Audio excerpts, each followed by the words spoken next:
జనమంటే ఆయనకి ఎనలేని ప్రేమ, సేవ ఒకటి ఆయన ముందున్న మార్గం. విశ్వ హిందూ ధర్మ పరిరక్షణ ఆయన కర్తవ్యం. ఆయనే కంబాల శ్రీనివాసరావు గారు.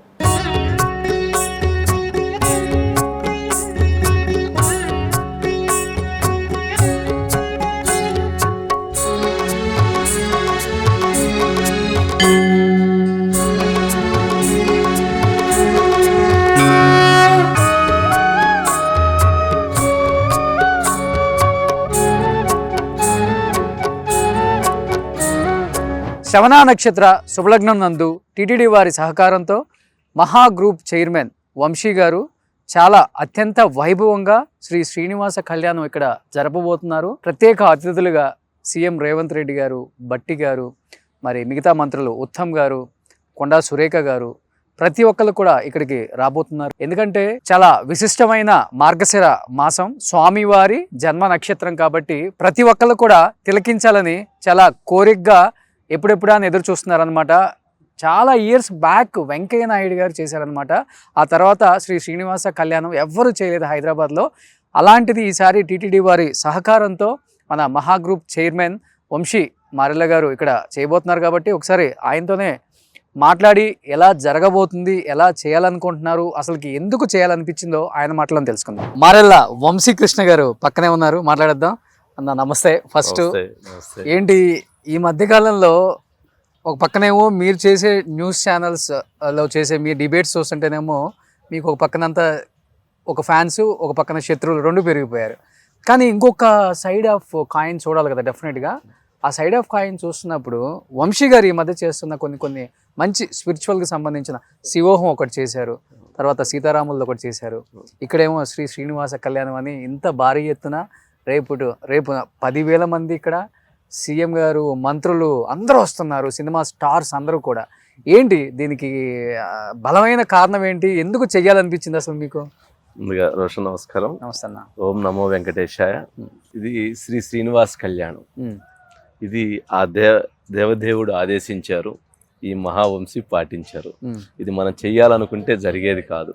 ఆ శ్రీనివాసుడు ఆదేశం లేనిది మనము ఏమీ చేయలేం. ఎందుకనో ఈ కళ్యాణం ఇలా జరిగితే బాగుండిద్ది అని వారికి అనిపించింది, మనల్ని ఆదేశించారు. మనం ఈ కార్యక్రమాన్ని చేస్తున్నాము. ఈ కార్యక్రమానికి ఇంకొక ప్రత్యేక విశిష్టత కూడా ఉంది. ఓకే. ఆ కార్యక్రమంలో విశిష్టత ఏంటంటే రేపు 26వ తారీఖు శ్రావణ నక్షత్రం వచ్చింది. అవును. శ్రావణ నక్షత్రం అంటే శ్రీ వెంకటేశ్వర స్వామి వారి జన్మ నక్షత్రం. అవును. ఆ జన్మ నక్షత్రం రోజున ఈ కళ్యాణం చేయటం అనేది కూడా చాలా ప్రత్యేకత ఉంది, చాలా విశిష్టత ఉంది. అంటే ప్రీవియస్ గా కూడా ఎవరు చేయలేదు. వెంకయ్య నాయుడు గారు ఒక్కసారి చేశారు. ఇప్పుడు 4 years బ్యాక్ వెంకయ్య నాయుడు గారు, అపర్ణ సివి రెడ్డి గారు, వంశీరామ్ బిల్డర్ సుబ్బారెడ్డి గారు ముగ్గురు కలిసి, హర్ష గారు అప్పుడు చేశారు ఎన్టీఆర్ గార్డెన్స్ లో. తర్వాత ఇప్పుడు అనుకోకుండా ఆ భగవంతుడు, అంటే గొప్ప వాళ్ళు పూనుకుంటేనే అవ్వని పని. అంటే ఇదేదో సాదాసీదిగా చేసేద్దాము అని వేరే వాళ్ళకి అప్పగించేసి మనం కూల్గా ఉందామంటే అయ్యే పని కాదు. మీరు ఇక్కడ అన్ని పర్యవేక్షిస్తున్నారు, ఎలా జరుగుతుంది, వర్క్ ఎలా జరుగుతుంది. అక్కడ ఒక చిన్న రూమ్ వేయించుకున్నారు, అక్కడ మీరు చూస్తే అర్థమవుతుంది. ఆయన ఒక చిన్న టెంపరీ రూమ్ వేసుకొని మార్నింగ్ వచ్చి ఈవినింగ్ వరకు, అంటే నైట్ 8, 9, 10 అయినా చిన్నవి కూడా మీరే చేంజెస్ చెప్తున్నారు. ఇలా చేయండి, అలా చేయండి అని పని వాళ్ళని అందరినీ కూడా కోరుతున్నారు. అంత శ్రద్ధ తీసుకోవడం చాలా కష్టం అసలుకి. ఏ పనైనా ఇష్టంతో చేస్తే కష్టం లేదు. ఓకే. ఫస్ట్ మీరైనా, నేనైనా, సుమన్ గారైనా అందరం కూడా కష్టపడటం. కష్టంని ఇష్టంగా చేసినప్పుడు అసలు కష్టం అనేది తెలియదు. ఇక్కడ దీంట్లో కూడా లాస్ట్ 5 days నుంచి మేము వర్క్ స్టార్ట్ చేసింది. ఉదయం నుంచి నైట్ వరకు అందరూ ఇక్కడ కూర్చొని మేమంతా టీమ్గా వర్క్ చేసుకుంటా ఉంటే తెలియలే మాకు అసలు ఇప్పుడు ఇది ఇట్లా ఉంటుంది, ఇట్లా వస్తుందని కూడా తెలియదు. మొత్తానికి అట్లా జరిగిపోయింది కార్యక్రమం. ఇప్పుడు అట్లా వెళుతూ ఉంది. నేను అనుకోవటం హైదరాబాద్లో నభూతో నా భవిష్యత్తు అంత బాగా జరగబోతుందని అయితే నాకు నమ్మకం కలుగుతూ ఉంది. ఎందుకంటే వచ్చినటువంటి మిత్రులు కానీ అందరూ వచ్చినటువంటి వాళ్ళందరూ చూసి అరే ఇంత అద్భుతంగా ఎలా చేయగలిగారు అన్నారు. కానీ అది మనది కాదు, సంకల్పం, దేవుడి సంకల్పం. అందుకని అది అలా చక్కగా జరుగుతుంది. ఇప్పుడు శివోహం చేసినప్పుడు Andhra Pradesh chief minister Chandrababu Naidu garu, deputy chief minister Pawan Kalyan garu, Lokesh గారు అందరూ అటెండ్ అయ్యారు. అసలు అప్పుడు వాళ్ళ రియాక్షన్ ఏంటి? ఆ శివోహం ప్రోగ్రామ్ చూసినప్పుడు అంటే వారు అటెండ్ అయ్యి వారు చెప్పినటువంటి అంశం ఏంటంటే, రోషన్ అసలు ఎవరు అంటే ఆంధ్రప్రదేశ్లో జరిగినటువంటి ఒక బిగ్గెస్ట్ డివోషనల్ ఈవెంట్ ఏదన్నా ఉంది అని అంటే అది శివోహం. అంతవరకు అంత పెద్ద డివోషనల్ ఈవెంట్ జరగల. కానీ అది ఓన్లీ అక్కడ మన దగ్గర మాత్రమే ఆ రోజు మనం మాత్రమే చేయడం జరిగింది. అది కూడా నేను అలా జరుగుతుందని అనుకోవాలా, మనం అసలు ఊహించలా. కానీ అక్కడ కూర్చున్నాము, జరుగుతా వచ్చేసింది. ఎండుకు వచ్చేటప్పటికి అసలు అది అక్కడ 30-40 వేల మంది 40,000 మంది పార్టిసిపేట్ చేసి శివోహంలో శివరాత్రి రోజున అద్భుతమైన కార్యక్రమంగా అది జరగటం జరిగింది. నిజంగా అది భగవంతుడి ఆశీర్వచనం, భగవంతుడి ఆదేశం. అంతే శివుడి ఆజ్ఞ శివైనా కుట్టదు అంటారు కదా. అంతే కదా. బట్ ఇప్పుడు ఈ శ్రీనివాస కళ్యాణం అనేది రేవంత్ రెడ్డి గారిని కలిశారు మీరు, చెప్పగానే ఏంటి ఆయన రియాక్షన్ ఏంటి రేవంత్ రెడ్డి గారి? అంటే సీఎం గారిని కలిశాను. సీఎం గారు ఇస్ వెరీ హ్యాపీ. అవునా, ఎట్లా చేస్తున్నారు ఏంటన్నారు. అదంతా కూడా చూయించినప్పుడు ఆయన కూడా చాలా హ్యాపీగా ఫీల్ అయ్యారు. జనరల్ గా ఒక కళ్యాణం జరగటం యొక్క ఉద్దేశం కూడా అది రాష్ట్ర ప్రజలకు సంబంధించింది.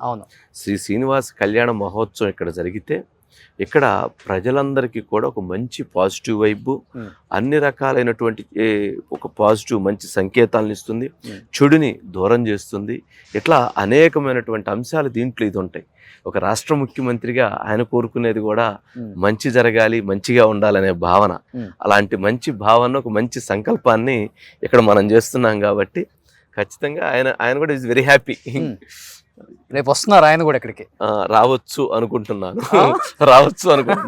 పాపం బట్టి విక్రమార్క గారు వాళ్ళ అబ్బాయి పెళ్లి ఎంగేజ్మెంట్ ఉంది, ఇంకో చెన్నై ఇంకోటి ఉంది. బట్ అయినా కానీ వచ్చి నేను ఖచ్చితంగా స్వామివారి ఇది బ్లెస్ తీసుకొని వెళ్తానన్నారు.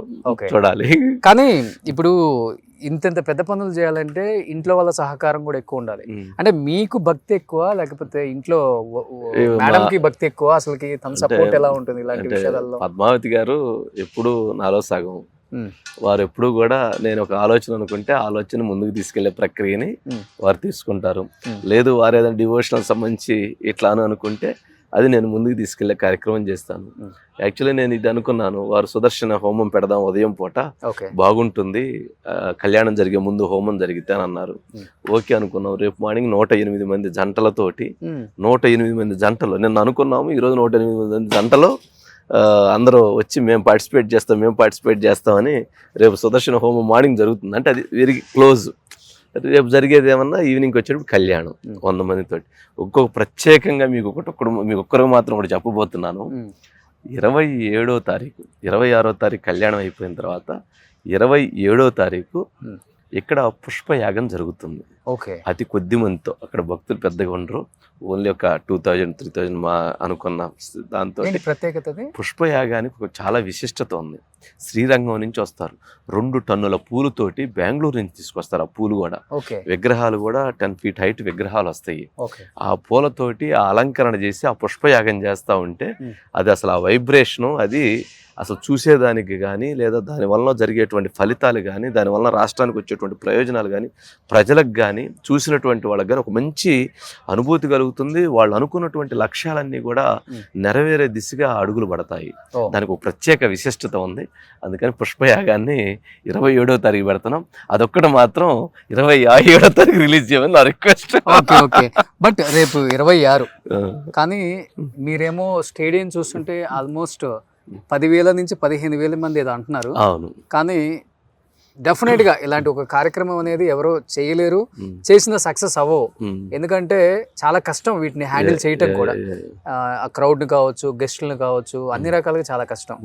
మీరు 10,000 లడ్లు తిరుపతి నుంచి తెప్పిస్తున్నారు, 10,000 బ్యాగ్స్ నారా భువనేశ్వరి గారు ఏదో శ్రీశక్తి ద్వారా పెట్టిన ద్వారా ఆర్డర్ ఇచ్చాను. ఫస్ట్ ఆర్డర్ కూడా మాదే.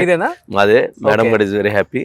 ఆ బ్యాగ్స్ లో ఏం చేస్తున్నామంటే తిరుపతి ప్రసాదము, దాంతో పాటు అక్షంతలు, వాటితో పాటు ఏడుకొండల నామాల బుక్కు, ఏడుకొండల సంబంధించింది, వాటితో పాటు చక్కెర పొంగలి, పులిహార, దద్దోజనం, పసుపు కుంకుమ అన్ని కలిపి ఒక బ్యాగ్లో వేసి వెళ్ళేటప్పుడు స్వామివారిని దర్శనం చేసుకొని వెళ్ళేటప్పుడు వాళ్ళందరికీ ఒక కౌంటర్స్ పెట్టాము. ఒక 7 కౌంటర్స్.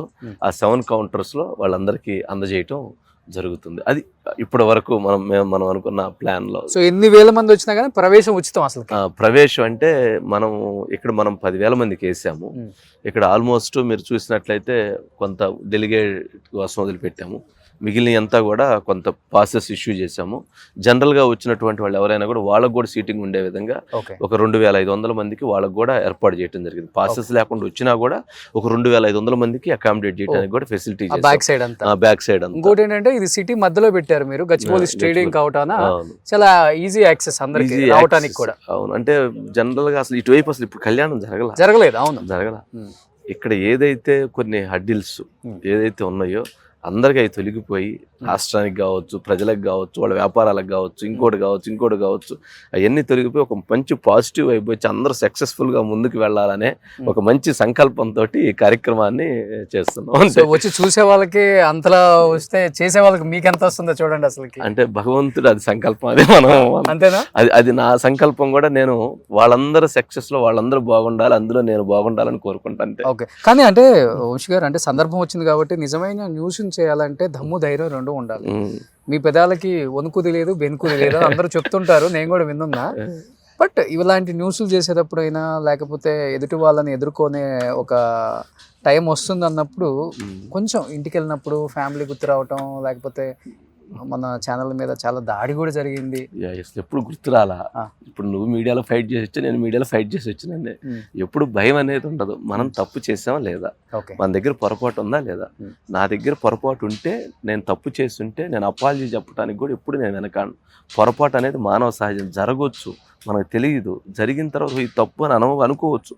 అనుకున్నప్పుడు ఇది పొరపాటు అని చెప్పటంలోనే మనిషి యొక్క నిబద్ధత ఉంటుంది, నిజాయితీ ఉంటుంది, ఆత్మస్థైర్యం ఉంటుంది. నేను అందుకని అట్లాంటిది ఏదంటే చెప్తా. కానీ అలాంటిది లేకుండా కనుక మన మీదకి వస్తే మాత్రం ఎవరైనా ఒకటే కదా. అందుకని ఫైట్ చేయడానికి కూడా ఎక్కడ నేను వెనకాడను. ఎప్పుడు కళ్ళమ్మట నీళ్ళు వచ్చిన సందర్భాలు లేవా జీవితంలో? అలాంటివి ఏమి లేవు.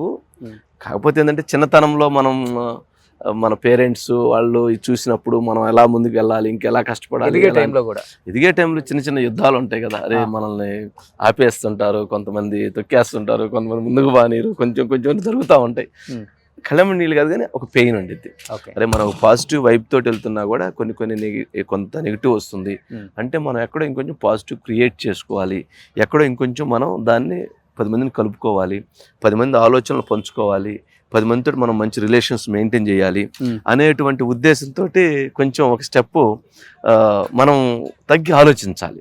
ఆవేశంతో ఆలోచిస్తే చాలా నష్టం, అలా కొంచెం తగ్గి ఆలోచిస్తే చాలా బెటర్గా. ఆన్ స్క్రీన్ వంశీ ఎలా ఉంటారో అందరికి తెలుసు, వంశీ మారెల్లా, వంశీకృష్ణ మహా news chairman. But off screen ఎలాంటిది మీ మనసు అంటే ఏమని చెప్తారు? అది నాకంటే కూడా నా స్నేహితుల్లో లేకపోతే మా ఎంప్లాయీస్ లో లేకపోతే ఇంకెవరిని అడిగినా కూడా చాలా బెటర్ గా చెప్తారు. అంతేనా? అంతే కదా. అందుకన్నా ముఖ్యంగా మీ వైఫ్ నడితే ప్రమాణం చెప్తారు, తను ఇంకా బాగా చెప్తారు. అంటే నాలో సగం తనేగా ఉండేది. ఇక్కడ ఏదైనా కానీ భార్య భర్తలు అంటే ఇద్దరు చెరుసగం కదా. అందుకని నా ఉద్దేశం ఎక్కడ కూడా ఒక పాజిటివ్. నాకు ఎక్కడ అసలు నాకు ఎంత శత్రువు, నాకు ఎంత నష్టం చేశారన్నా కూడా నాకు ఒక్క నిమిషంలో వాళ్ళ కష్టం ఉందనంటే నేను పోయి అక్కడ నుంచొని నాకు సహాయం చేయాలి, నేను ఆలోచిస్తాను. Real nature. అసలు ఎవరైనా సరే, ఎవరు వాళ్ళు అంటే జనరల్గా ఎవరు కూడా తెలిసి చేయరు. ఎక్కడన్నా ఎవరైనా ఒకరు తెలిసి చేసినా కూడా వాళ్ళు కష్టంలో ఉన్నారంటే వాళ్ళని మనం ఎలా సహాయపడగలం అనేటువంటిదే నేను ఆలోచిస్తా. ఆ నిమిషంతో అది అయిపోయింది. పాపం వాళ్ళు ఆ నిమిషానికి వాళ్ళు ఉండొచ్చు, నేనైనా అంతే కదా. ఏదైనా గబుక్కుని మనమే ఎవరైనా హ్యూమన్ చిన్నది గబుక్కుని మనం ఒక్కసారి ఎవరెవరి మీద మీడియాలో కొంచెం అగ్రెసివ్గా వెళ్తాం. వెళ్ళిన తర్వాత అరే మనం కొంచెం దీంట్లో కొంచెం మనం ఎక్కడ పొరపాటు పడ్డామని అనిపించింది. వెంటనే దానికి మళ్ళీ మనం దాని సొల్యూషన్ చూసుకోవాలి, చెప్పాలి. మళ్ళీ అది కాదు ఇది అని చెప్పిన క్రమంలో చెప్పాలి, అవసరమైతే వాళ్ళతో మాట్లాడాలి. కాదండి ఇది నేను ఇట్లా అనుకున్నాను, ఇది ఇట్లా జరిగిందని చెప్పాలి. ఏముండదు, చిన్న నిమిషం ఒక నిమిషం మాట్లాడితే వాళ్ళకి ఆ పెయిన్ పోయిద్ది, మనకి ఆ బాధ పోయిద్ది. అది అందుకనే శత్రువులు లేరు మీకు, తగ్గించుకోవాలి. రైట్. ప్రేమ వివాహం ఇది లేదు, అమ్మో అరేంజ్ మ్యారేజ్. ఏం చేస్తున్నారు పిల్లలు? ఇద్దరు, పెద్ద బాబు 10th క్లాస్, చిన్న బాబు 8th క్లాస్. ఇద్దరు కూడా ఈ ఫీల్డ్ మీడియా మీడియాకి అంటే వాళ్ళు ఇంక ఇప్పుడే కదా, ఇంకా వాళ్ళ తర్వాత వాళ్ళ ఫ్యూచర్ ఏంటనేది కదా చూసుకోవాలి.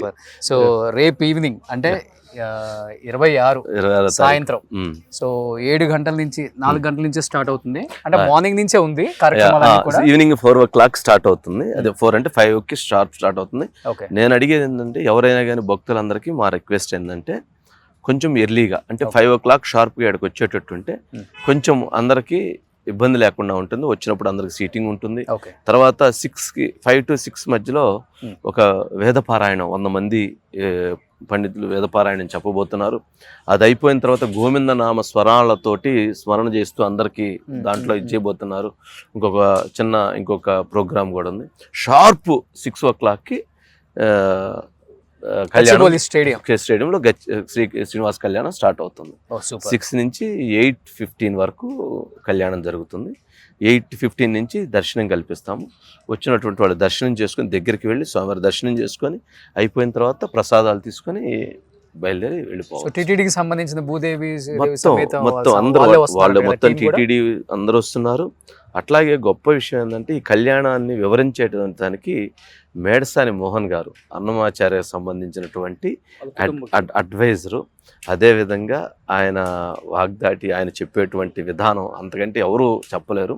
వారు రేపు మేడసాని మోహన్ గారు రేపు ఇక్కడ ఆ కళ్యాణం యొక్క విశిష్టతని కళ్యాణం జరిగే విధానాన్ని ప్రజలకు తెలియజేస్తారు. అదేవిధంగా తిరుమల తిరుపతి దేవస్థానంలో ప్రధాన ఆచార్యులైనటువంటి వేణుగోపాల్ దీక్షితులు గారు రేపు వచ్చి ఈ కార్యక్రమాన్ని నిర్వహించబోతున్నారు. చాలా మంచి కార్యక్రమం చేస్తున్నారు. పుణ్యం మీకు ఒక్కరికే కాకుండా మాకు కూడా కొంచెం అందరికి అందరిలో నాకు సూపర్. ఆ మైక్స్ పెట్టారు. అవన్నీ ఆ మైక్స్ వాళ్ళు ఎప్పటి నుంచో 3 నెలలు అయిందంట కొనుక్కొని సెట్. వాళ్ళు ఏమడిగారంటే సార్ మేము మైక్స్ కొనుక్కున్నాం 3 నెలల నుంచి ప్రోగ్రామ్స్ దేనికి పెట్టలేదు, కానీ దేవుడి కార్యక్రమం దీనికి మేము పెట్టుకోవడానికి మాకు అనుమతిస్తారా అని వచ్చారు వాళ్ళు సెంటిమెంట్ గా. అది ఎవరో అసలు మనకు తెలియదు. నేను అక్కడ కూర్చోంటే పాపం వచ్చి వాళ్ళు తిరుగుతా వచ్చి రిక్వెస్ట్ చేశారు. సరే బాబు మీరు తక్కువ చేయండి నేను ఇది చేస్తాను అని చెప్పని మీరు డబ్బులు తీసుకొని అన్నారు. కాదమ్మా తీసుకోవాలి తీసుకుంటే అని చెప్పని వాళ్ళకి నాకు తెలిసింది ఇచ్చి చేపిస్తున్నా. సూపర్. సాయంత్రం ఈ టైంకి గచ్చిబౌలి అంతా కూడా వెంకటేశ్వర స్వామి నామస్వరంతో మారుమోగిపోతుంది అనమాట. అంత గొప్ప కార్యక్రమం పూనుకున్నారు ఆయన. సో ఈ కార్యక్రమం విజయవంతంగా సక్సెస్ అవ్వాలని మనస్ఫూర్తిగా అందరం కోరుకుందాం. ప్రతి ఒక్కరం కూడా దీంట్లో భాగం అవుదాం, వచ్చి చేరుదాం, స్వామివారి కళ్యాణం చూద్దాం. అందరూ కూడా గచ్చిబౌలి స్టేడియం శ్రీ శ్రీనివాస కళ్యాణం వంశీ గారి సారథ్యంలో. సో ప్రతి ఒక్కళ్ళు గొప్ప గొప్ప వివిఐపీలతో పాటు ప్రతి ఒక్కళ్ళు సామాన్యుడు కూడా నాకు వివిఐపీఏ. అందరూ కూడా వచ్చి తిలకించండి, మంచి కార్యక్రమం అని ఆయన అందరినీ ఆహ్వానిస్తున్నారు. కాబట్టి ప్రతి ఒక్కళ్ళు కూడా వచ్చి ఇక్కడ జాయిన్ అవుదాం రేపు. So thank you so much Vamshi garu. మంచి కార్యక్రమాలు చేస్తున్నారు. డెఫినెట్ గా అండి. Thank you so much. Suman టీవీలో మీ పర్సనల్ అండ్ బిజినెస్ ప్రమోషన్స్ కోసం కింది నెంబర్కి కాంటాక్ట్ చేయండి.